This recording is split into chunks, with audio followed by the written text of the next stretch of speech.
தமிழ் ஒரு செம்மொழி. யாமறிந்த மொழிகளிலே தமிழ் மொழி போல் இனிதாவது எங்கும் காணோம் என பல்மொழிகளும் கற்ற பாரதி சொல்வதிலிருந்து இம்மொழியை விட இனிதான மொழி இப்புவியில் இல்லை என்றே புரிகிறது. தமிழ் என்னும் சொல்லே தனித்துவம் மிக்கது. தமிழ் மொழிக்கே தனித்துவமான உச்சரிப்பினையுடைய ளகரம் எனும் உச்சரிப்பு நமது மொழியின் பெயருள்ளே அடங்கி இருப்பதும் மேலும் சிறப்பாகும்.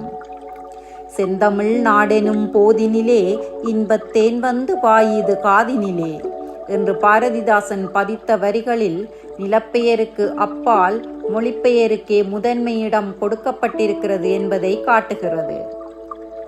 மொழி என்பது மானிடர் யாவருக்கும் அவசியமானதும் அன்றாடம் தேவைப்படும் ஒன்றாயினும் தமிழ் போல ஒன்றினை இந்தளவிற்கு வேற்றினத்தார் யாருமே கண்டதில்லை. தமிழ் என்பது சொம்மொழி என்பதும் அது பழமையிலும் பழமை என்பதும் இயல்பாகவே புரியப்பட்டதும் ஒப்புக்கொள்ளப்பட்டதும் எனினும் உலகியலோடு சேர்ந்து பயணிக்கையில் உலக ஓட்டங்களுக்கேற்ப சிலவற்றை செயலாக்கல் நன்றென்பதை மறுக்க இயலாகாது.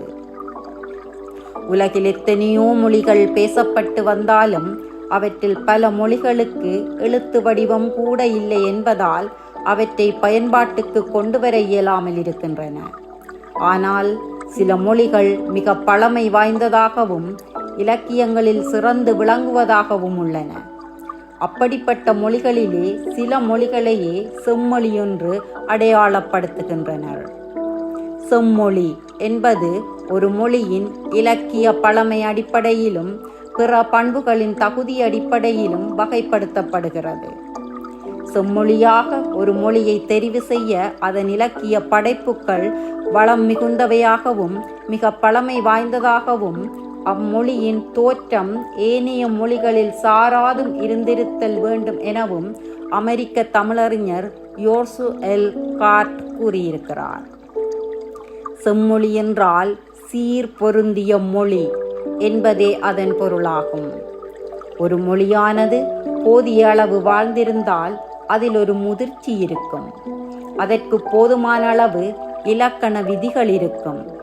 ஒரு மொழி தோன்றி அதற்கு போதிய அளவு இலக்கண இலக்கியங்களை உருவாக்கி பக்குவப்பட பல்லாண்டுகள் தேவைப்படும்.